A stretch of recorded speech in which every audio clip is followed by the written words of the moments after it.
बस नाम जप करते रहो, गलत आचरणों का त्याग करो और भगवान की लीला कथा अमृत का पान करते रहो। हर कर्म भगवान को अर्पित कर दो, भगवत प्राप्त हो जाओगे।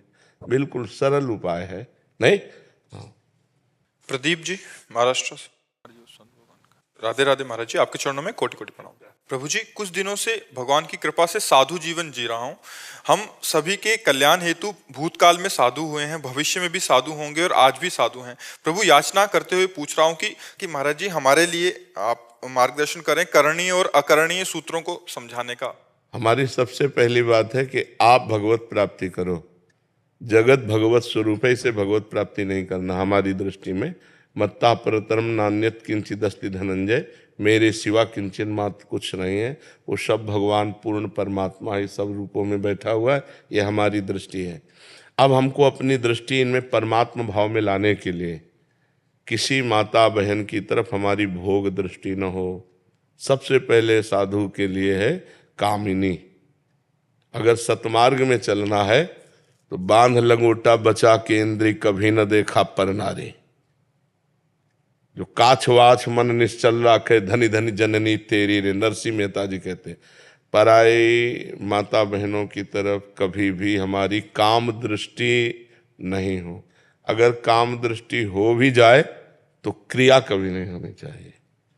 साधु वेश में सबसे ज्यादा परहेज इसी बात का है। सबसे पहला परहेज कि हमें पूरे आजीवन ये नियम रखना है कि पराई माता बहनों की तरफ हमारी गंदी दृष्टि ना हो। कभी अगर दृष्टि भी गंदी हो जाए, मान लो चूक है, बड़े जन्मों से हम उसी में लगे हुए हैं, तो क्रिया नहीं होनी चाहिए, काम क्रिया ये नहीं होनी चाहिए। दूसरी बात, हमारी वाणी सत्य का ही प्रवचन करे, सत्य ही बोले। भगवान नाम सत्य है, भगवान की लीला चर्चा कथा सत्य है, इसके अलावा मौन रहे। तीसरी बात, हमारी श्रवणेंद्री भगवान की चर्चा ही सुने, विषय चर्चा नहीं। न विषय चर्चा करनी है, न विषय चर्चा सुननी है, और न विषय दृश्य देखने हैं। मोबाइल रखते हो आप? टच वाला रखते हैं?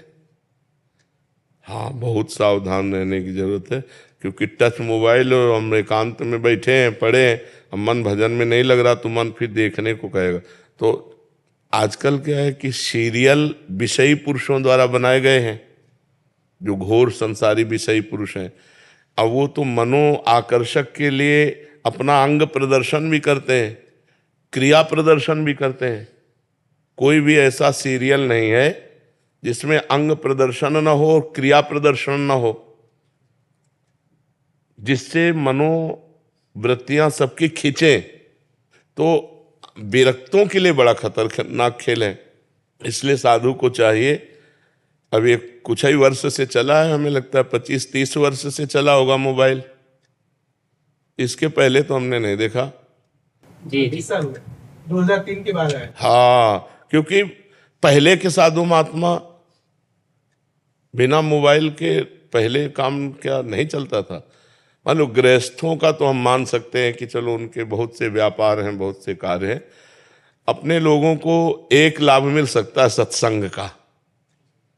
भाई इतना अगर हमको हो तो सत्संग के लिए यंत्र रख लेना चाहिए बकाया।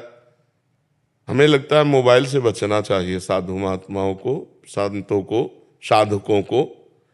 नहीं तो ये बहुत खतरनाक खेल है। मनुष्य है, सबके हृदय है, सब कोई अन्न पाता है तो काम क्रोध लोभ तो आते ही है ना। अब उस समय जब काम वेदना जागृत हुई और मोबाइल बगल में रखा है, तो पढ़े लिखे लोग हैं, सर्च कर लिए और भ्रष्ट हो गए। गंदी बातें देखकर, गंदे चित्र देखकर, गंदा दृश्य देखकर हमारे अंदर गंदगी बढ़ेगी। इसलिए हम खुली बात कहते हैं, इतनी सामर्थ्य हो कि केवल सत्संग सुनेंगे, इसके अलावा स्विच ऑफ रखेंगे तो मोबाइल रखो, अन्यथा इसको कूड़ेदाने में फेंक दो। तो ये बात देखना है हमको कि मोबाइल कहीं हमें गलत चरित्रों में न फंसा दे, गलत मार्ग में न ले जाए। तो नेत्रों से गलत देखना, कानों से गलत सुनना, वाणी से गलत बोलना, ये बंद कर दें। अगर हमारा परमार्थ मार्ग भगवान की कृपा से हमें मिला है तो वो पुष्ट होना चाहिए, और वो पुष्ट होता है निरंतर भजन करने से। हर समय जो गुरु जी ने आपको नाम दिया हो, मंत्र दिया हो, उसका निरंतर जप करो। जो नाम दिया निरंतर जप करो, किसी से ज्यादा मिलो मत। भोजन के लिए भिक्षा वृत्ति अपना लो या किसी आश्रम से जाकर के ले लो, जैसा भी व्यवस्था बने। ज्यादा प्रपंच नई अवस्था में नहीं करना चाहिए। आपकी कितनी अवस्था है इस समय? 33। हाँ, इस समय तो हम केवल गंगा किनारे रहते थे, कभी किसी नगर में प्रवेश नहीं हुए, जवानी में कभी किसी नगर में प्रवेश नहीं हुए। तो इस अवस्था में तप में जीवन व्यतीत होना चाहिए, कष्ट में जीवन व्यतीत होना चाहिए, तभी वीर पचता है। ब्रह्मचर्य का जो वीर शक्ति है वो तभी पचती है जब भूख प्यास गर्मी सर्दी मान अपमान सब सहते हुए चिंतन केवल भगवान का, इधर उधर भटकने न पावे, तब हमारा जीवन भगवत प्राप्त हो जाएगा। कम बोलना, कम सुनना, कम देखना, कम सोना और कम आहार करना, ये 5 पर कंट्रोल करो। स्त्री से दूरी बना के रखो, स्त्री शरीर से। अगर ब्रह्मचर्य रहना है, नाटक करना है माया का तो बात अलग है। और रुपया पैसा जितनी आवश्यकता हो बिना मांगे आ जाए, जितने काम में प्रयोग, क्योंकि आजकल ऐसा है कि कहीं जाना है, कहीं भ्रमण करना है, तो मान लो सवारियों का साधन का भी इतना शरीरों में दम नहीं रह गया कि सवारियों का प्रयोग नहीं किया। जीवन भर गंगा किनारे चले, गंगा को ही रोड रहा है हमारा, कोई सवारी की जरूरत ही नहीं रही। जब रात्रि हो जाती थी तो गांव के किनारे कोई देवालय या मंदिर या स्कूल, उसमें पड़े रह करके, क्योंकि गंगा किनारे जैसे ऐसे ही पड़ो तो मांसाहारी कुत्ते हैं जो लाश चीत चीत के पाते हैं, तो पता नहीं वो जिंदा या मुर्दा कब खा जाए क्या पता। तो इसलिए रात्रि के लिए थोड़ा स्थान चयन करते थे। शंकर जी का मंदिर है या कोई जैसे विद्यालय है तो उसमें रात्रि में शयन कर गए, कोई कुछ दे दिया तो खा लिया, नहीं तो फिर जहाँ सुबह 4 बजे गंगा किनारे फिर आ गए, किसी से कोई मतलब नहीं। दिन में कभी सोते थे? गंगा किनारे वही जैसे रात भर सर्दी में कांपते रहे, कोई कंबल रखते नहीं थे। अब धूप लगी उसमें बेहोश हो गए तो उसी को तुम सोना मान लीजिए। नहीं जान के थोड़ी, पर सोना तो तब होगा जब भरपेट भोजन मिले। कभी 1 रोटी मिल गई, कभी 2 पराठा मिल गए। वो जो आते थे ना गंगा किनारे बारी लगाने वाले लोग, खरबूजा तरबूज, तो वो लोग जब प्रसाद जैसे पा रहे हैं और उधर से तो उधर से तो लोगे बाबा तो दे दो, तो सब तो देते नहीं थे। मान लो 4 पराठा है तो 2 हमें दे दिए, 2 ले, 2 ही से काम चल गया। अगर 2 पराठा हुए तो प्राणों का पोषण हो गया, 1-2 दिन के लिए चल जाएगा काम। भगवान वैसे देते रहते हैं, कभी न कभी कुछ न, इतना गुड़ भी मिल जाता था तो बड़ा धन्यवाद भगवान का देते थे कि भगवान बड़े कृपाल हो। भरपेट भोजन तो यदा कदा। एक बार एक सन्यासी की कुटिया में गए, झोपड़ी में रहते थे, तो वो गंगा किनारे की जानते हैं, गंगा किनारे के संतों की रहनी। तो उन्होंने कहा कई दिन से भोजन नहीं पाया। उनका 3-4 दिन तो हो ही गए भोजन। एक आदमी ने दूध पिलाया था 3-4 दिन पहले, तो उनका बैठो मैं मांग के लाता हूँ, क्योंकि वो भी विरक्त थे। तो कोई त्योहार होगा उस दिन, तो इतनी पूड़ी कचौड़ी लाए और रख दिया, एक भी नहीं बची थी, पूरी सब पा गए थे। तो हमें बाद में ध्यान आया, हम महाराज आपके लिए तो बचा ली। बोले हमें पता है गंगा किनारे के साधु कैसे होते हैं। अब फिर पता नहीं हफ्ता 10 दिन मिले कि न मिले, ऐसा जीवन था। उसी जीवन से भगवदानंद की अनुभूति होती है। नए शरीर को ज्यादा गृहस्थों के घर ना सुलाए, ज्यादा गृहस्थों से मित्रता न करे, दूरी बना के रखे। जो मिले सो आकाश वृत्ति से खाए और गंगा यमुना का सेवन करके तीर्थ धामों में अब रहे, गाँव में ना घूमे, नहीं मार डालेंगे, कहेंगे बच्चा चोर है। नहीं, आजकल तो ये भी चला है कि पहले जैसे संत स्वतंत्र घूमते थे, अब घूम नहीं सकते। तो कंचन कामिनी कीर्ति से बचो और खूब नाम जप करो और बहुत संभल करो। बड़े भाग्यशाली हो जो संसार से हट के भगवान के मार्ग में चल रहे हो। बढ़िया निर्विकार शरीर है। 19 साल से घर से बाहर हुए। हाँ, तो घर से मतलब न रखो। घर वालों का फोन नंबर है, बात करते हो? कभी कभार घर वालों से नहीं। माता पिता की ऋण है ना, माता पिता। सन्यास के बाद कोई ऋण नहीं रहता। सन्यास के बाद जब हम सन्यास ले लेते हैं तो हमारा सारा ऋण भगवान मुक्त करते हैं। हमारा किसी से संबंध नहीं है। जिस दिन से घर से निकले उस दिन से बस हमारा वसुधैव कुटुंबकम, ये सब हमारा परिवार है। यही सब हमारे निज जन है, हमारा और कोई निज जन नहीं। संत का वसुधैव कुटुंबकम, पूरा विश्व हमारा परिवार है। परिवार का एक क्षेत्र। अब मान लो कोई समस्या परिवार में, फोन करे तो डिस्टर्ब हो जाओगे फोन से बातचीत करके। ये फोन बहुत जहर है, बाबा जी के लिए तो जहर ही है नहीं? अब ऐसे मान लो आपके घर में कोई घटना घटी, आपको क्या पता, मस्ती से भजन कर रहे हो, अब कुन कुन कुन कुन, हाँ बोले अमुक मर गए, अच्छा अब जाओ, तुम नई शरीर से गए तो मन से जाओ, अब परेशान हो, भजन चिंतन छूट गया। तो इसलिए बहुत सावधान होकर, बहुत कठिन है कलयुग, भगवान ऐसी ऐसी व्यवस्था करे दे रहे कि भजन हो ही ना पावे। कलयुग में भजन होना सबसे कठिन है, और जबकि कलयुग में भजन करके बहुत जल्दी भगवत प्राप्ति की जा सकती है। अब ऐसी व्यवस्थाएं हो रही कि भजन कैसे होगा। साधु महात्माओं के पास बढ़िया बढ़िया बड़े बड़े मोबाइल हैं, लैपटॉप हैं, सब ये हैं। अगर चूक जाओ तो गलत समय नष्ट होने लगेगा, अगर चूक जाओ तो गलत समय नष्ट होने लगेगा, बिल्कुल व्यर्थ में समय। तो हम सब संतों से, साधकों से प्रार्थना करते हैं कि मोबाइल का सदुपयोग किया जाए। सदुपयोग में आप सत्संग सुन सकते हैं, इसके अलावा आप मत देखिए, स्विच ऑफ रखिए, भगवान का भजन कीजिए। अंतर्मुख होने के लिए जीवन मिला है, बाहरमुख होकर मोबाइल में ही लगे रहने के लिए नहीं मिला है। तो दीपा जी दिल्ली से। जय श्री राधे। जय श्री राधे महाराज जी, आपके चरणों में कोटि कोटि प्रणाम। महाराज जी, मैं नौकरी, फैमिली सब संभाल रही हूँ, खुद को बहुत बड़ी भक्त तो नहीं कहूंगी, लेकिन कृष्ण मेरे आराध्य हैं। मेरी उम्र 36 वर्ष की हो गई, लेकिन अभी तक अपने जीवन के उद्देश्यों को समझ नहीं पा रही। सब जगह अशांति और उलझने। अगर मेरा रास्ता गलत है तो सही रास्ता क्या है, और अगर मैं सही रास्ते पे हूं तो इतनी उलझन और अशांति क्यों है? तो क्या सही रास्ते में उलझन नहीं होती क्या, अशांति नहीं होती क्या? जितना आप सही रास्ते पे चलेंगे, त्याग और वैराग्य और सहनशीलता उतना ही बढ़ानी पड़ती है। महानता त्याग के ऊपर टिकी हुई है, महानता भोग में नहीं टिकी हुई है। भोगों को शांति नहीं कहते, त्यागात शांतिरंतरम, त्याग में ही शांति की स्थापना है। मतलब हमारा लक्ष्य क्या है? जैसे आध्यात्मिक मार्ग में मैं आगे चलना चाहती हूँ, लेकिन जो लक्ष्य में लेकिन नहीं होता, लक्ष्य में अगर मगर लेकिन नहीं लगना होता। लक्ष्य में लक्ष्य है, उसको हमें पहुंचना है, वहां हमें पहुंचना है, वहां लेकिन शब्द नहीं लगता। इसीलिए आप लड़खड़ा रहे हो, इसीलिए आप अशांत हो, आपका लक्ष्य निश्चित नहीं है। आप लक्ष्य को निश्चित कीजिए। आपकी जीवन शक्ति नष्ट होती चली जा रही, आयु मृत्यु की तरफ पहुंच रही। 36 वर्ष गए, अब 36 सेकंड है कि नहीं पता नहीं, भरोसा 36 सेकंड का भी नहीं है कि हमारा कब कहाँ विश्राम हो जाए। नाम जप करो, पति को भगवान का भाव रखो, परिवार को भगवान की सेवा समझो, नाम जप करते रहो, जीवन का लक्ष्य भगवान की प्राप्ति बनाओ। परिवार सबकी सेवा का फल भगवान की प्राप्ति होनी चाहिए। ऐसे चलो, क्या परेशानी है, किस बात की अशांति है? महाराज जी, परिवार को लेके काफी चीजें ऐसी रहती हैं। देखो संसार में दुख और सुख ये समान रूप से आते रहते हैं, जैसे दिन और रात। सुख आए तो फूलो मत, दुख आए तो भगवान को भूलो मत, क्रॉस कर जाओगी। सुख में तो हर्षित हो गए तो दुख में शोकित होना पड़ेगा। सबको दुख भोगना पड़ता है, तुम ही नहीं हो, जितने बैठे सबसे पूछ लो, सबका जीवन संघर्षमय है। इन फौज के जवानों से पूछो। महाराज जी, मैं भी फौज में ही हूँ, तो घर से दूर ही रहती हूँ। तो अब फिर आपको, हमारा पहला शब्द था त्याग में ही महानता छिपी हुई है।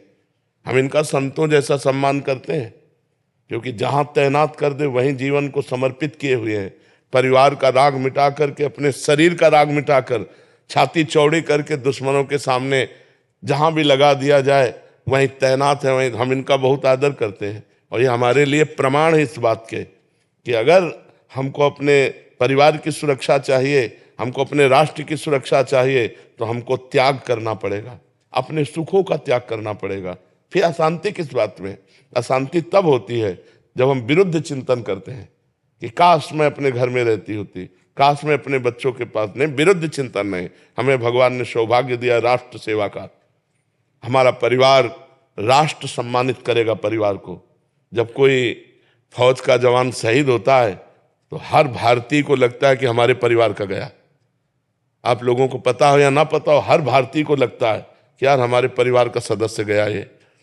और किसी न किसी भारतीय का सदस्य तो होता ही है। तो हम नमन करते हैं अपने देश के सैनिकों को, और नमन करते हैं उनको जो संघर्ष करते हुए अपने जीवन को धर्म में चलाते हैं। तो फिर चिंता शोक किस बात की? जब आप आर्मी में हैं, हमारे राष्ट्र सैनिक हैं, तो आपको चिंता किस बात की है? महाराज जी, जैसे मैंने बोला कि कृष्ण मेरे आराध्य हैं, कभी आप बोलते हैं नाम जप करने के लिए, या एक दिनचर्या होती है या इस तरीके की चीजें होती है, तो हम वो फॉलो नहीं कर पाते। काफी चीजें ऐसी होती है।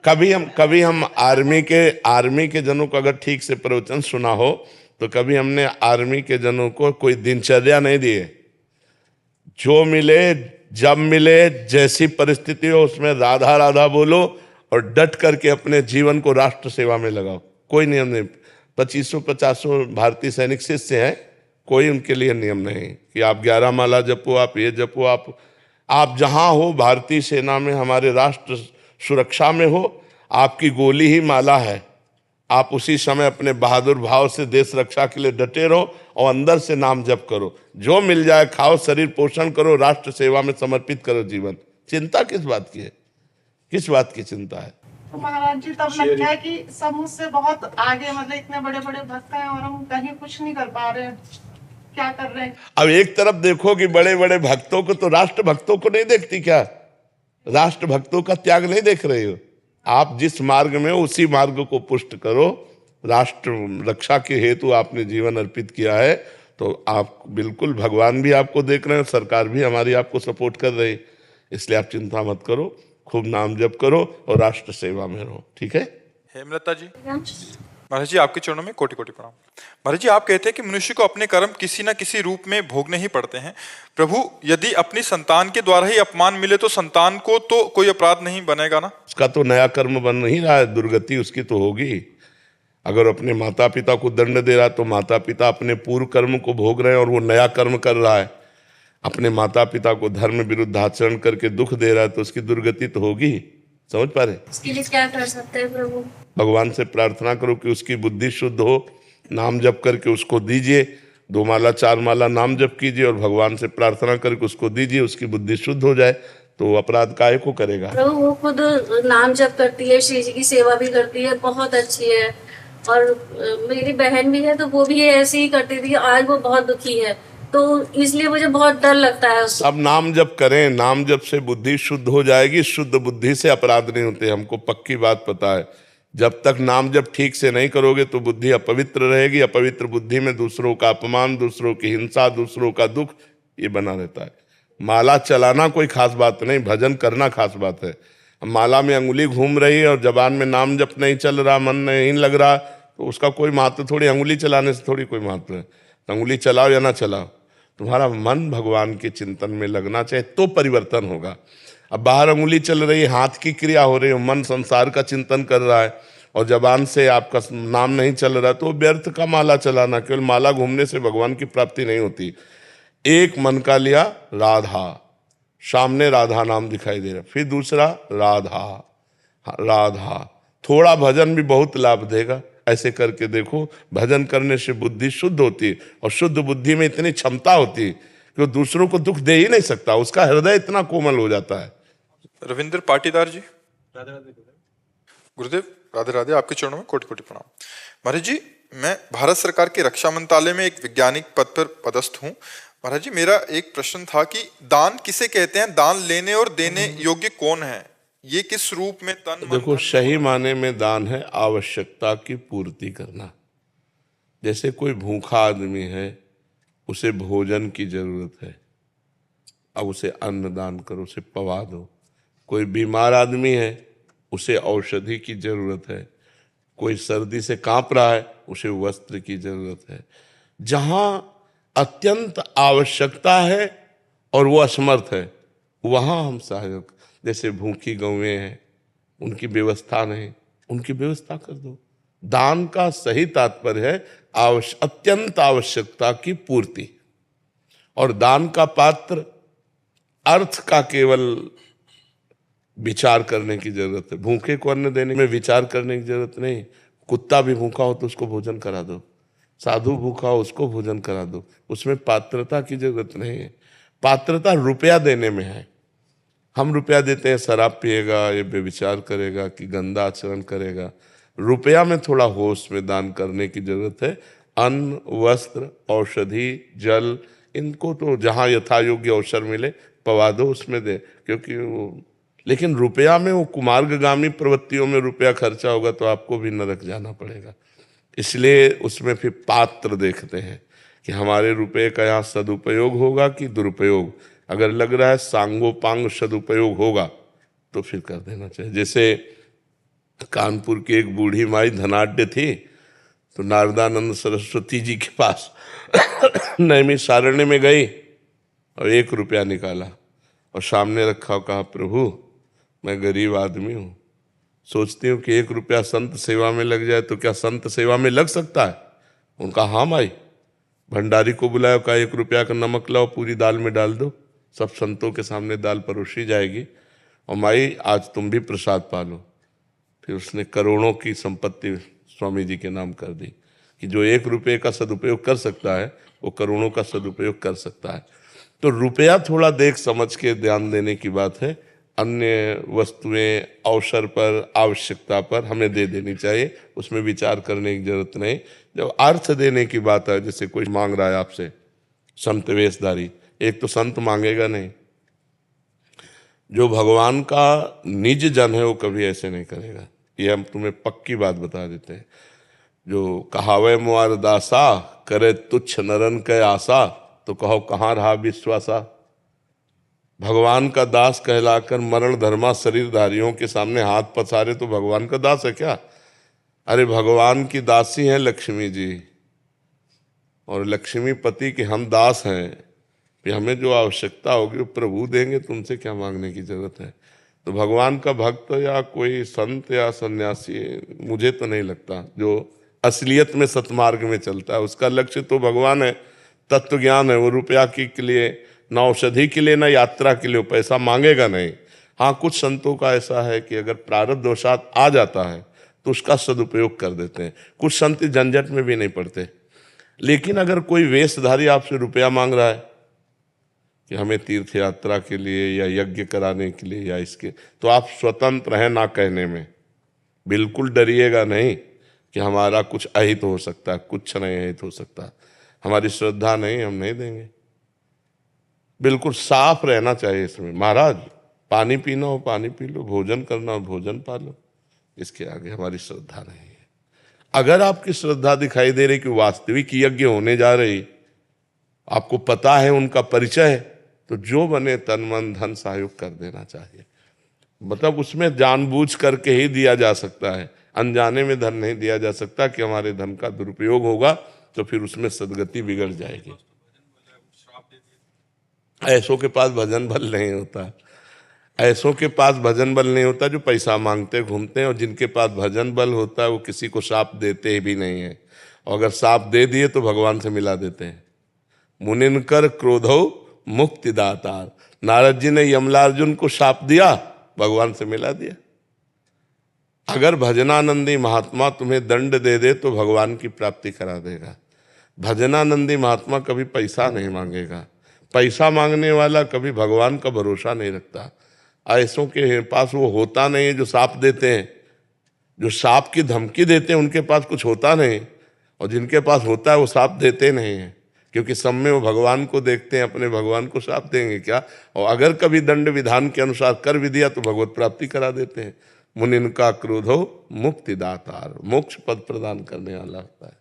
मुझे इसमें तन के दान को वरीयता दी गई है। तन मन धन, तो तन पहले आता है, तो क्या तन को वरीयता दी नहीं? आवश्यकता। हाँ, अब जैसे कोई गिरा हुआ आदमी पड़ा हुआ है, अब वहां तुम रुपया फेंक के चले जाओ तो वो किसी काम का नहीं। जरूरत है उस समय तुम्हारे तन की।